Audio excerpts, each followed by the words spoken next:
This government meeting is brought to you by Eastworks and our local cable subscribers.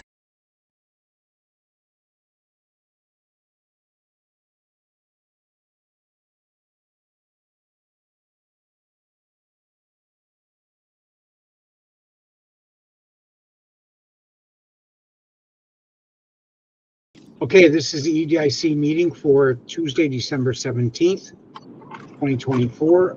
I will call the meeting to order. We'll begin with approval of minutes. You should have all received the minutes from Cassie for the October meeting. Cassie, you are muted, I think. Tom, do you want to admit this person to join the call, Lauren Clark? Sure. Lauren is calling about or coming in for the Easthampton Mills conversation. She is the owner of Tip Top Wine Shop. Okay, cool. Cassie, were you saying something? Cassie, we still can't hear you. Oh, man. Okay.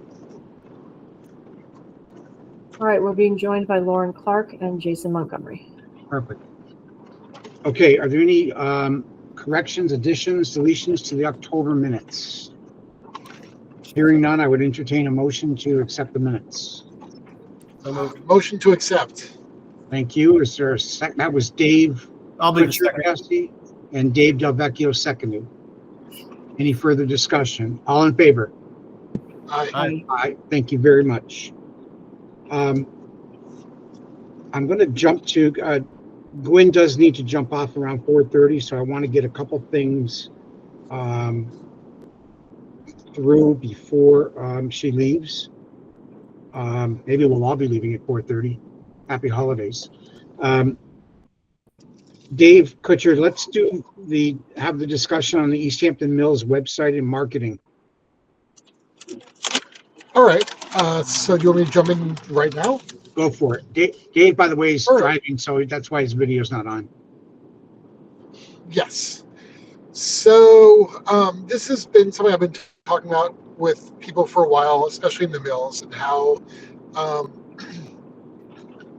for many reasons, the mills themselves are kind of this disjointed part of Easthampton. We experienced it during Art Walk, where a lot of the marketing material and marketing efforts go towards Old Town or to Cottage Street Studios or the Cottage Street Cultural District. And the mills are kind of this weird off to the side area. At the same time, when we run events like Open Studios for Eastworks, we get tons of people, and even then, most people have no idea where to park, for example. Or if you're a casual visitor, you have no way of navigating or understanding how to navigate the mill area, let alone all the amazing small businesses that are in the mills. So, and I know this has been a topic of conversation. I was sent the materials that the planning board had been discussing after the fact, because I didn't actually even know about them. But really trying to start the conversation of a group marketing effort, both with the companies inside the mills, but also reaching out and seeing what can be done, whether it's the mill owners, whether it's the city, to really push the mill area as a destination location. The idea being that someone from Hartford would want to come up here and spend the entire day just in the mills, just between all the different activities, the restaurants, the breweries, the everything that goes on at the mills. So the website was kind of the low-hanging fruit, because obviously I own a web development studio. So it was quick and easy for me to build a membership website and start getting people in the mills interested, registered, create profiles, and begin to use it as an extra marketing destination by putting their events up there, their press releases. And like I said, more of a let's get the conversation started and start thinking about all the things that all these businesses can do to push the group endeavor. And that's kind of where that started and where it is right now. But the idea being that I want to keep on building it. I think there's opportunity to build this into something very cool and very inclusive.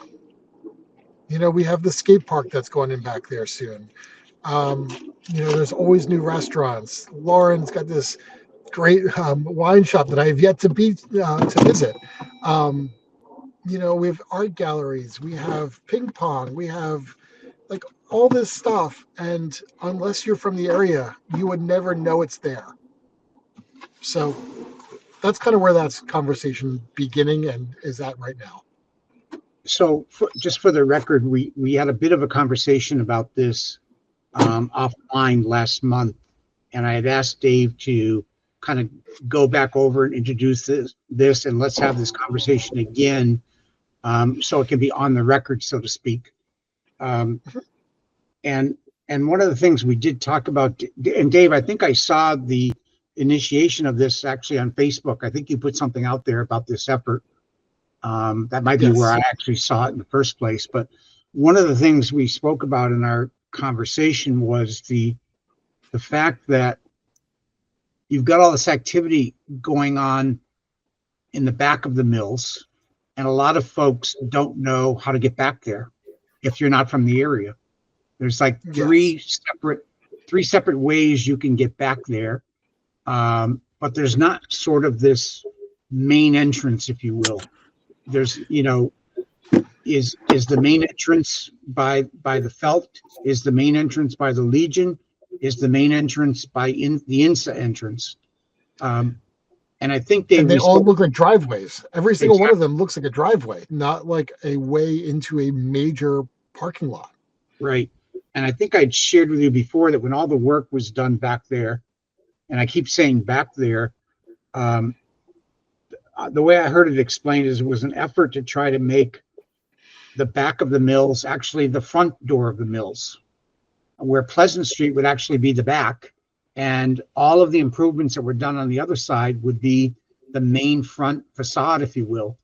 And it is very nice if you go back there. Plenty of parking, a lot of signage that tells you which business is where.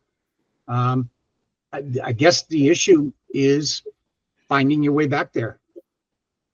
I'm not gonna agree with your point about the signage, because even then the wayfinding back there, it's still pretty poor.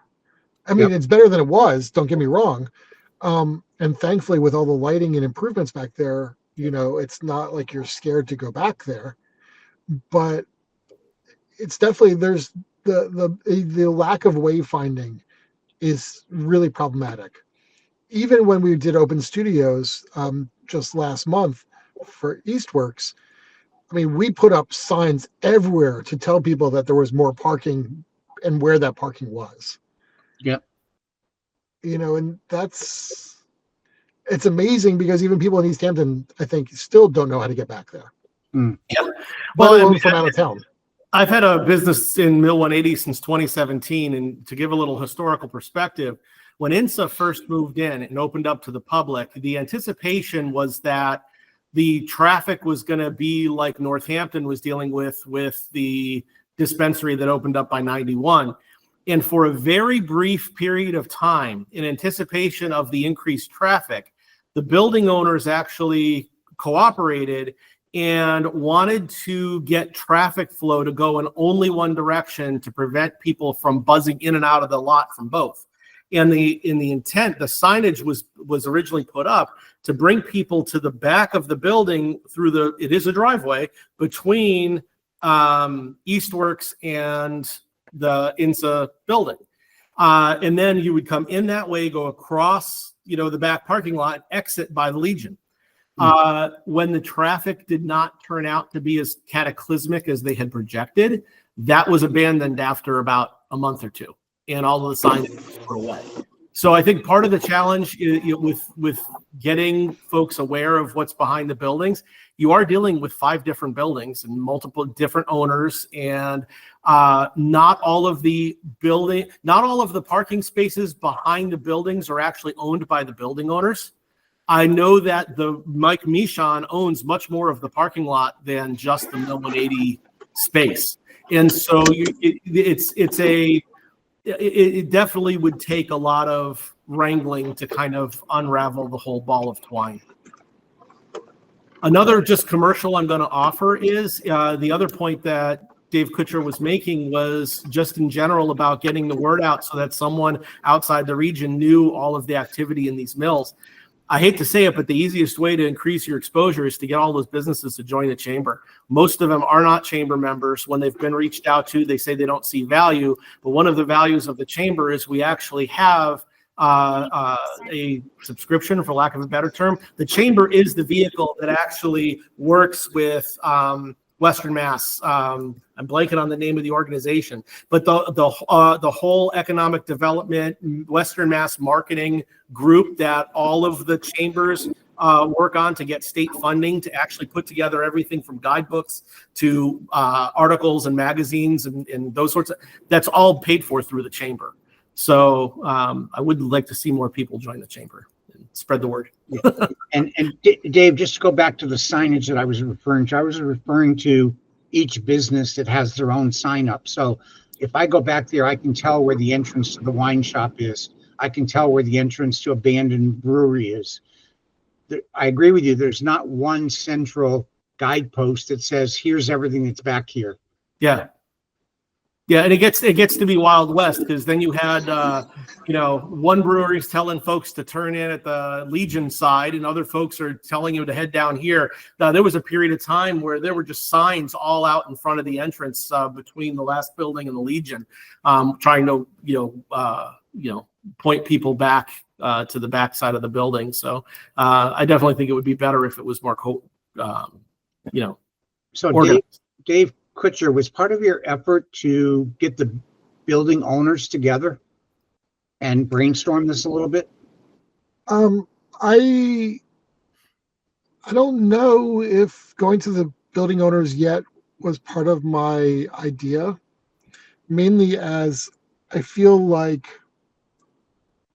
the efforts really need to come from the grassroots of the businesses that are there to make a change. Because the cost involved might be different for the business owners, and the proposition might not be as valuable for them as it is for the businesses. Right. I guess.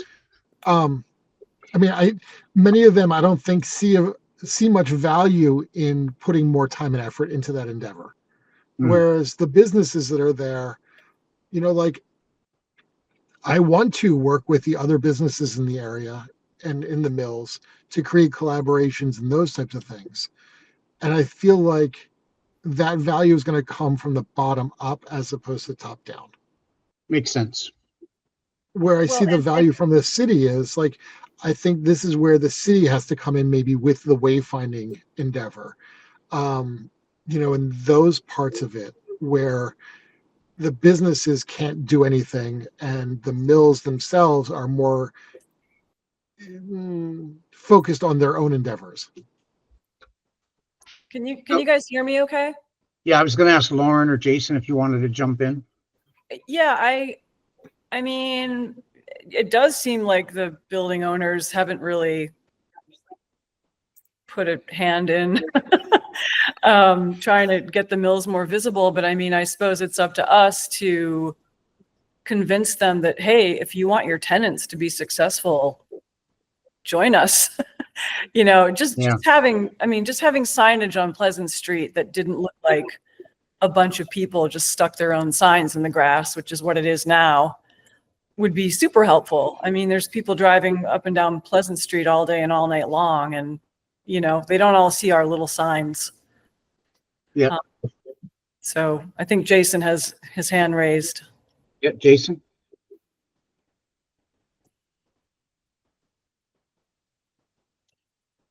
I'm not sure if you're muted, Jason. Yeah, I don't know if you can hear me. Sorry to have my camera. We're getting a wicked echo. And it looks like you're on mute again, Jason.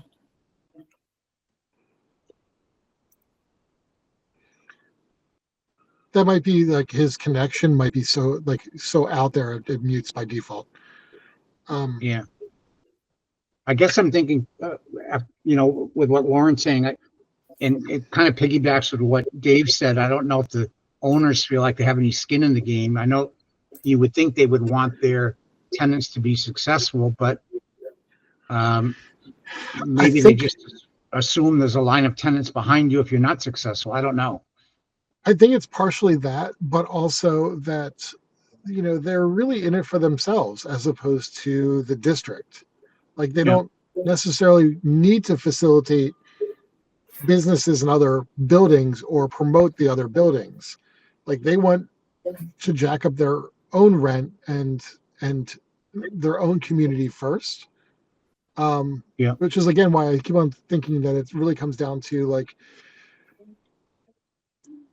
organizing across of the businesses and organizations across buildings.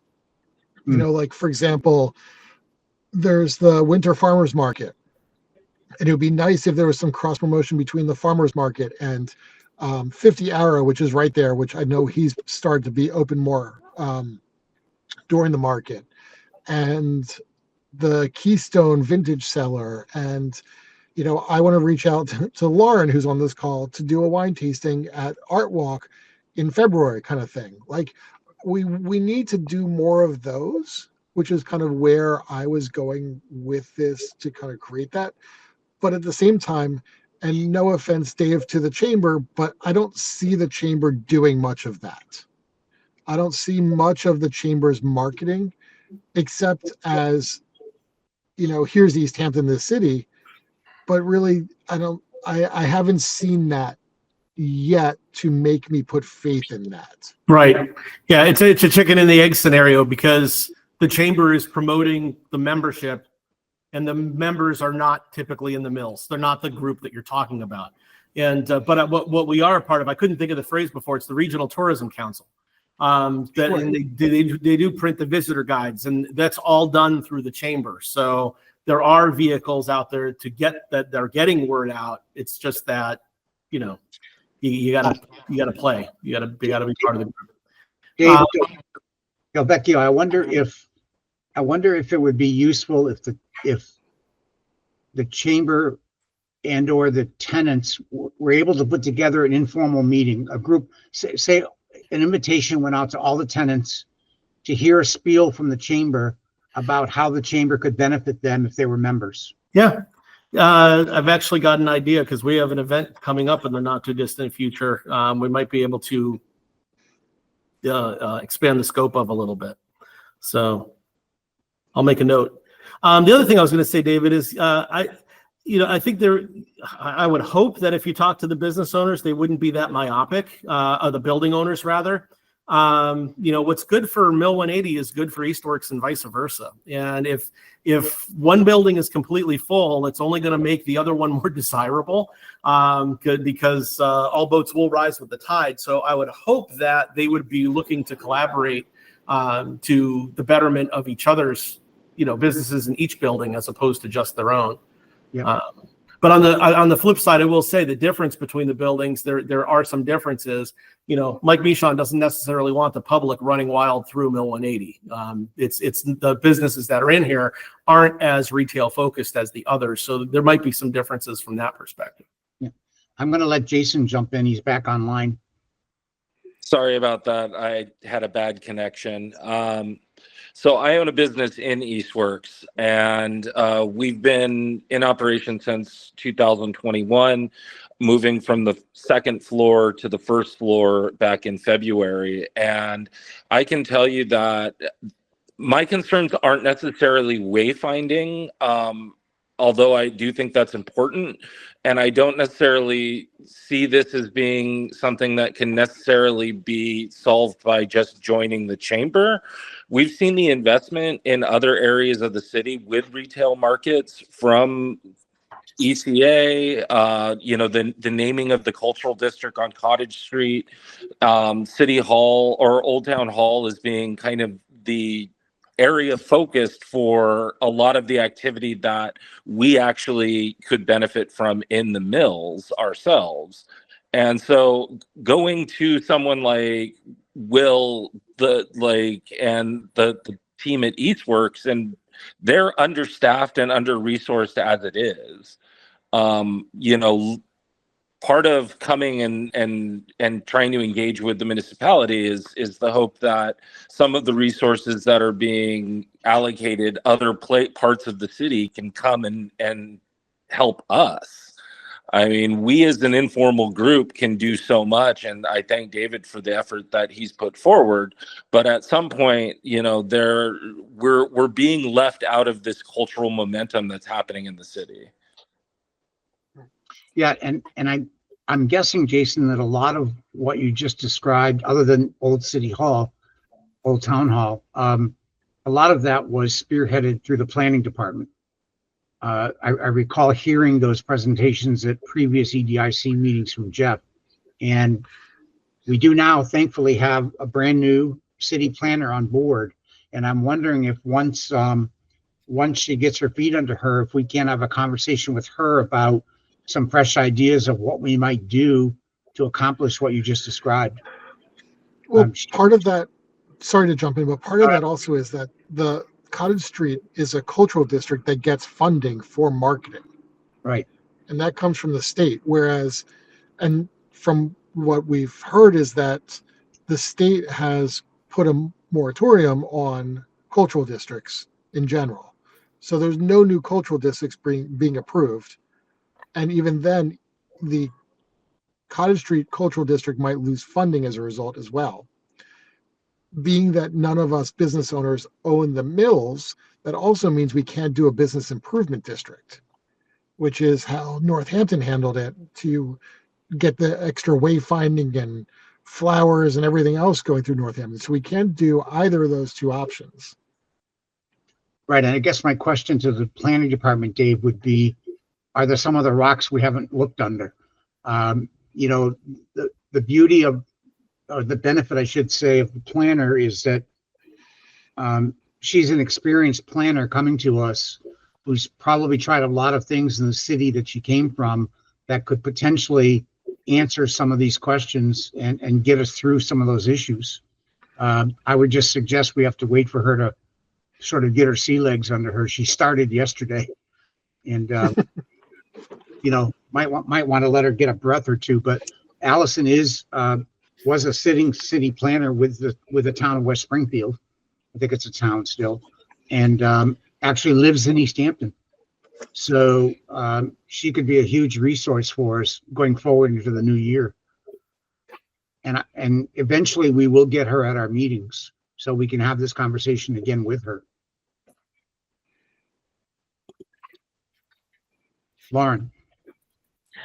I need to ask a very basic question, and that is, what is this organization that's meeting right now?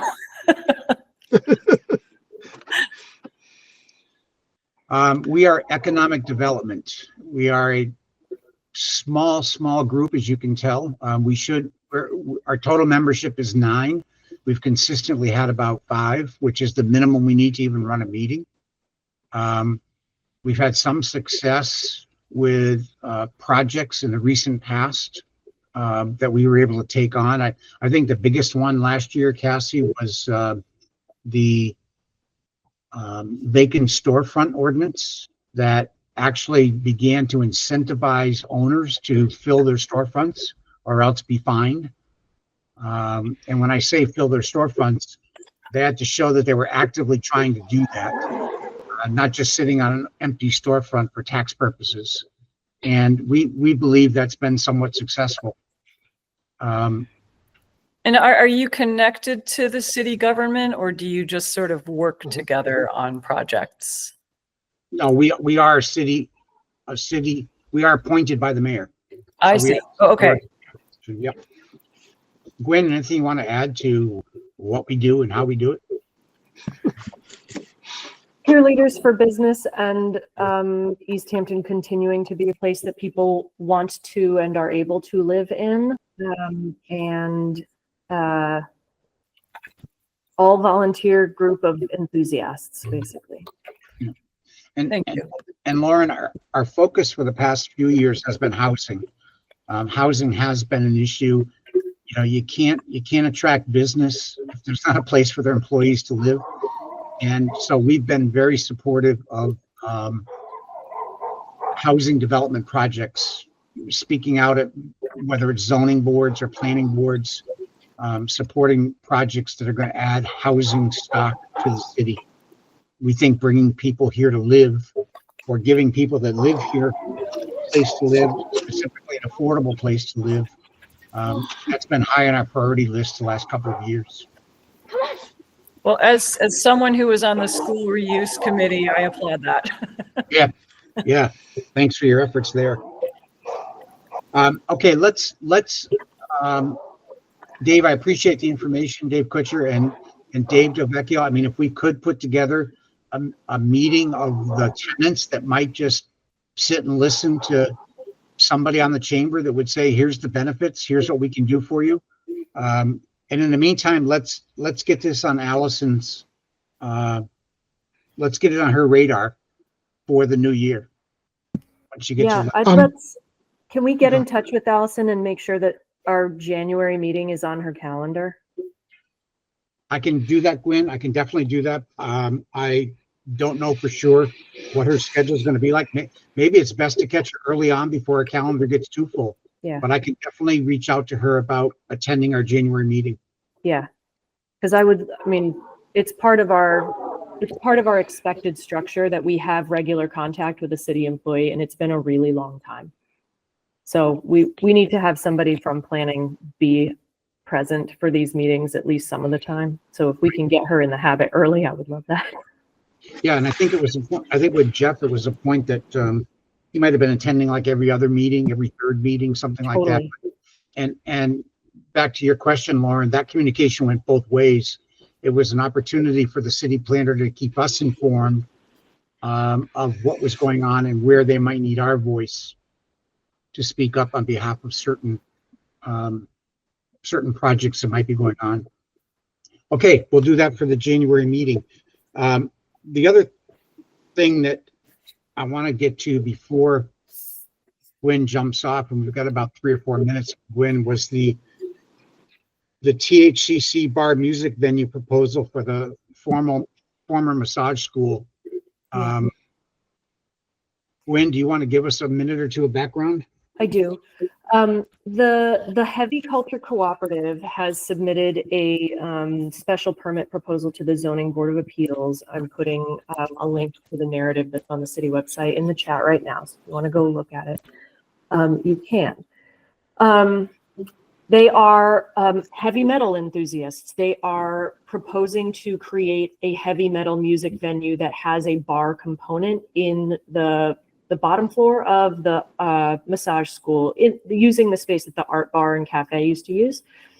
And I read through their proposal, and I mean, I could care less about heavy metal. And also I am aware that music and arts are a big part of the personality of Easthampton, and having a variety, a diversity of options for people is outstanding.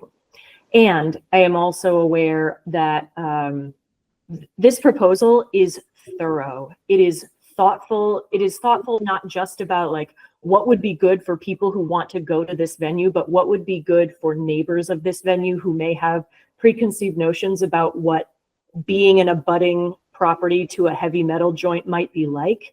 I'm really impressed by the proposal, and I'm really hoping that the EDIC could get behind it in a formal way by going to their next meeting, which of course is tomorrow night at 6 o'clock.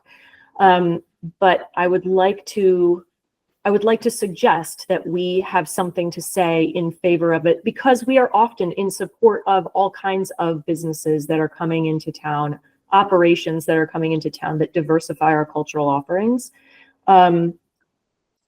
Do I have more to say about that? I wrote a thing on my own a month ago and sent it to the zoning board for just to add to their list of voices in their head about what was happening. There is some pushback coming from abutters who are worried about the noise level to some extent. They seem to be more worried about the type of people who hang out at a heavy metal place. I'm not in love with that notion. I think that that's not super fair. And I think that the proposal also addresses a lot of those concerns really beautifully. I think it's just a really conscientious group of people who are proposing this. So I can send you all the thing that I wrote. And if you were in favor of those general ideas, we could take out the I part and we could say EDIC is in favor of, or we could like reduce it down to a sentence that we can send. I can't be at that meeting tomorrow, so we could just send a sentence to Dylan Maxfield and say, please share this with the ZBA. So that is my context.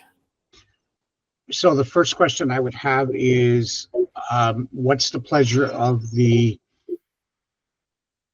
group to support that project?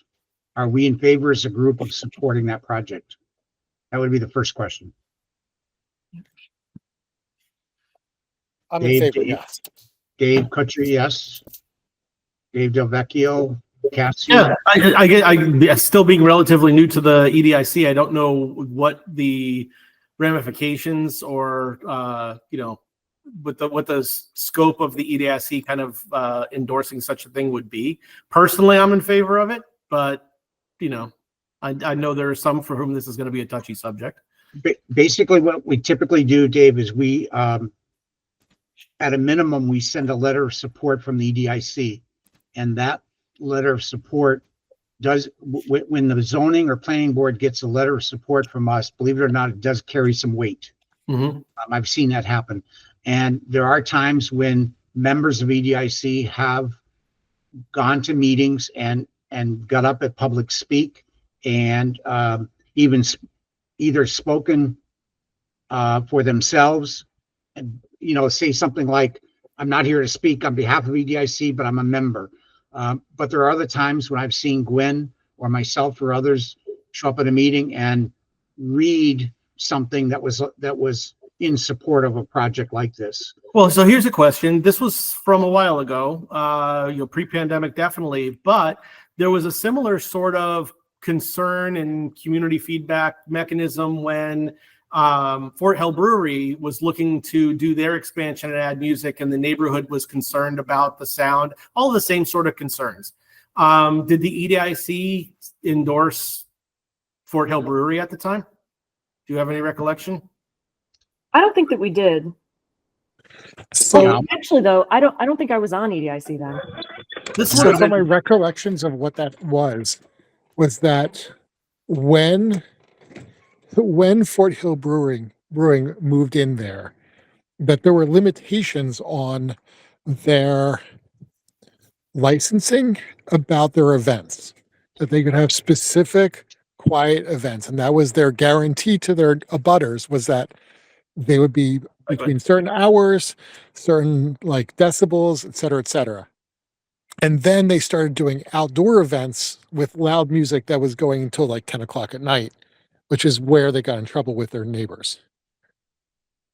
Dave Delvecchio, I believe, and I'm not trying to push this away from us, but 9 out of 10 times to the best of my knowledge, we do not just automatically go out and support a project. Typically, the person who's promoting the project comes to us and asks for our support. And that's what motivates us to go ahead. So I'm fairly certain that Tom Peake or someone else had come forward and spoken to Gwen about, could EDIC send a letter of support? On more than one occasion, we've gotten requests from the city planner. Mm-hmm. Could you guys support, the Tasty Top project, for example? We were repeatedly asked by the city planner to show up at meetings in support of that project. So typically for us, and I'm not trying to pass the buck here, Dave, but typically for us, we've been more reactive than proactive with that. Gotcha. We don't see a project and then decide to go support it. It's sort of the promoter of the project comes to us and asks us. I don't know if the owner of Fort Hill ever came forward and asked us. Okay, I was just curious because in my mind, I saw a little bit of a similarity here, except as David said, there were some differences given the circumstances. But I mean, we have the word development in our title. So I think, it's one of those things where, should they meet all requirements for operating a business in the space, we would, of course, be in support of the development and use of that space in Easthampton. Right. So, yeah, it makes sense to me. I And was just curious. And typically when those groups are looking for our support or the planners looking for our support, it's because they know they're going to have a room full of objectors. Yep. And as you might imagine or may have heard, when the Tasty Top project came forward, there were 100 people in the room and 95 opposed and 5 in favor. And that's when we were asked to sort of step up. But if everyone's okay with Gwen sending, she can't attend the meeting. I'm not around tomorrow night either. If we're okay with Gwen sending a letter of support, I can just send her an email and tell her to go ahead and tweak her. She just sent it to us, I believe, but tweak her message to say that it's from EDIC, if you're all good with that. Okay, everybody's I'm good with okay. it, yes. Great, let's ask her to do that. Yep. I will do that. I'll get in touch with her right after this meeting. Again, just one quick update. I said it already, but Allison Manuel began work yesterday. She was the city planner of West Springfield, saw this opportunity here in Easthampton and jumped at it. I was fortunate to be on the committee to interview her. And when we whittled it down to a couple of candidates, those couple of candidates went before the mayor for a follow-up interview. And subsequently, an offer was made to her that she accepted. And as I said, she began work yesterday. She lives right here in Easthampton, close by, off of Northampton Street. So I think she's going to be a great fit for the city, and hopefully we end up with a long-term planner. Nice. Okay. What was I going to say next? Oh, seeing we don't have Cassie's voice. Do we have your voice, Kathy? Cassie, if you unmute. I fixed it. Oh, great. Did I fix it? Great. Yay. Do you want to talk a bit about the climate action plan?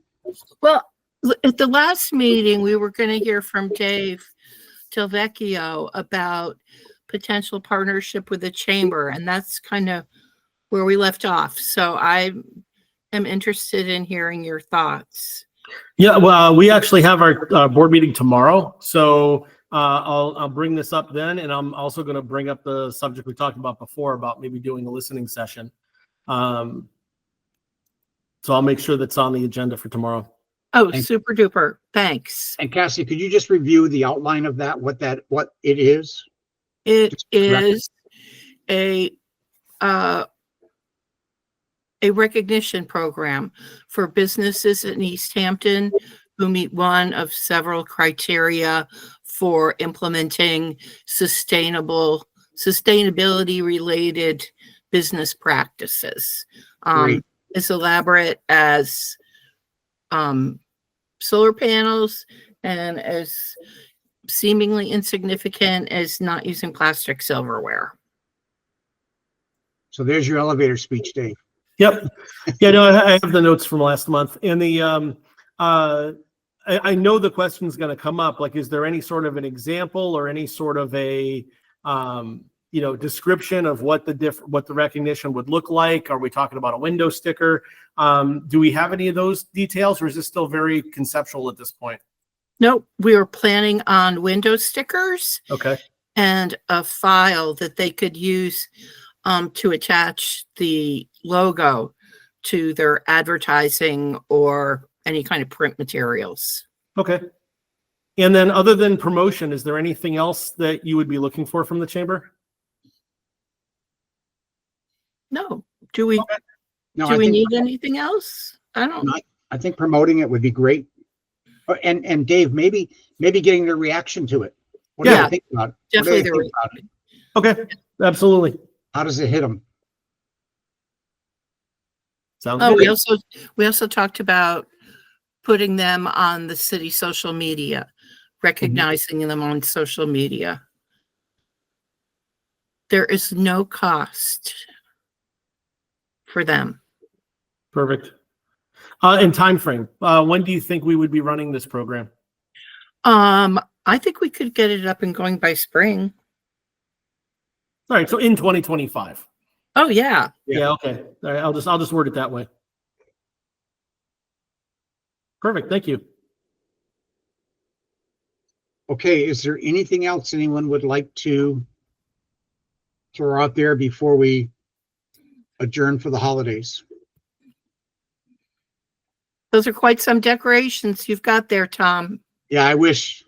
I'm See my- impressed. See my fire going? That's great, huh? I like that. Look at all those presents for all Yeah. those kids. Oh, yeah, if it was only real. Okay, hearing none, our next meeting is January 21st, 2025.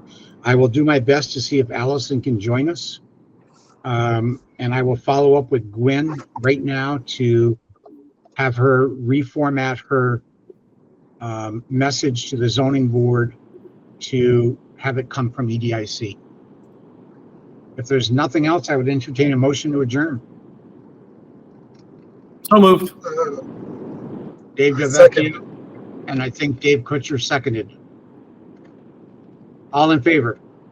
Bye. Bye. Great. Thank you all very much. Have a great holiday. This government meeting is brought to you by Eastworks and our local cable subscribers.